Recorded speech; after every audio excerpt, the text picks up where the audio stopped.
안녕하세요. 오늘 보내주신 자료들 보니까 와, 일론 머스크가 교육에도 정말 관심이 많네요. 네, 그렇죠. 기존 방식에 그냥 만족 못하고 직접 학교까지 만들었다는 게 파볼 만한 얘기가 많을 것 같아요.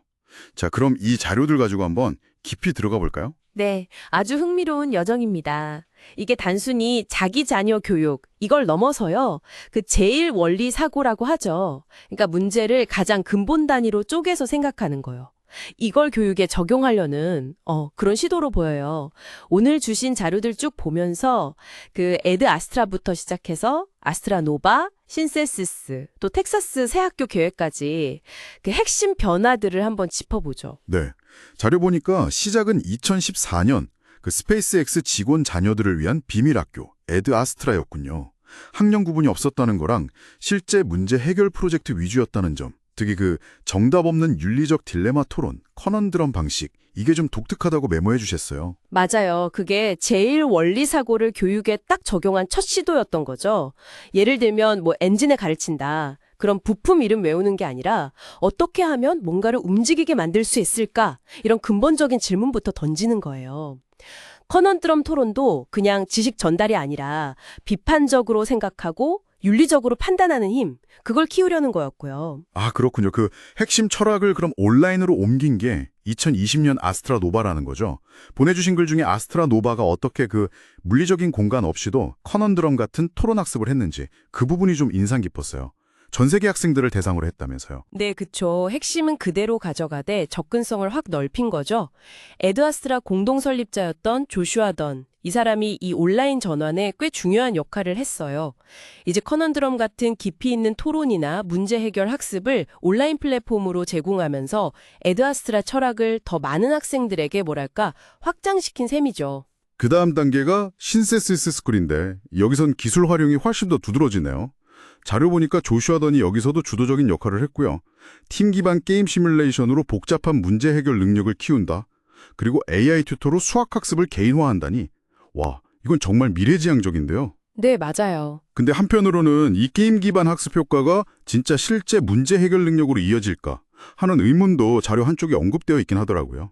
정확히 보셨어요. 신세시스는 이제 게이미피케이션하고 AI를 써서 문제 해결 학습 경험 자체를 좀 더 재밌고 또 확장 가능하게 만들려는 시도죠.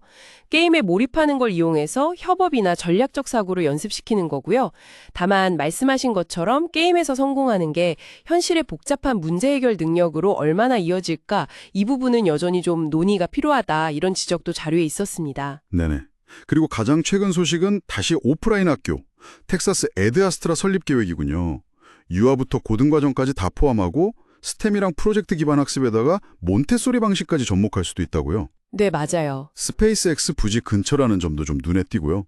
근데 왜 다시 오프라인 학교일까요? 따르면 머스크 재단에서 꽤 큰 금액을 기부해서 설립될 예정이라고 하는데요. 아마도 그동안 했던 실험들 있잖아요. 온라인 게임 플랫폼 이런 것들. 거기서 얻은 교훈이랑 운영 경험을 다 합쳐서 유아부터 쭉 이어지는 어떤 완전한 형태의 물리적 교육 시스템을 만들어 보려는 것 같아요. 스페이스X 바로 옆이라는 건 초기 에드아스트라처럼 특정 커뮤니티를 기반으로 할 수도 있겠다, 뭐 이런 생각도 들고요. 종합해보면 형태는 계속 바뀌었네요.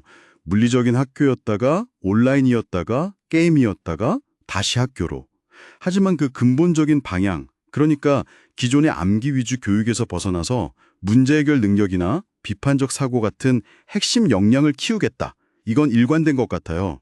공유해 주신 자료들 전반에서 이 점이 계속 강조되더라고요. 그렇습니다. 뭐 물리적 학교든 온라인이든 게임 플랫폼이든 그 방식은 다양하지만 근본적인 목표는 같은 거죠. 미래 사회에 진짜 필요한 역량을 치우겠다. 하지만 동시에 보내주신 자료들에서 꾸준히 나오는 비판점도 있어요. 바로 그 높은 비용이나 선발 과정 때문에 생기는 접근성 문제.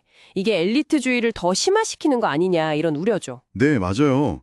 그 지적은 여러 자료에서 공통적으로 나오더라고요. 특히 뭐 신세시스 같은 경우 잠재적인 비용 언급된 걸 보면 이게 정말 혁신적인 교육 방식이긴 한데 너무 소수에게만 열려 있는 건 아닌가 하는 생각이 자연스럽게 들었어요. 네, 바로 그 점입니다. 그래서 이런 혁신적인 시도들이 주는 영감은 분명히 크지만요. 이게 그냥 소수의 특별한 경험으로만 남을지, 아니면 여기서 얻은 통찰이 우리 교육 전반에 좀 긍정적인 영향을 미쳐서 더 많은 아이들의 미래 역량을 키우는 데 도움이 될 수 있을지, 어떻게 하면 그렇게 만들 수 있을까, 이런 고민은 계속 필요할 것 같습니다. 들어보시는 분들은 이 실험들이 앞으로 우리 교육계 전체에 어떤 파장을 일으킬 거라고 보시나요? 그 가능성과 또 한계에 대해서 한번 더 생각해 보시면 좋을 것 같습니다.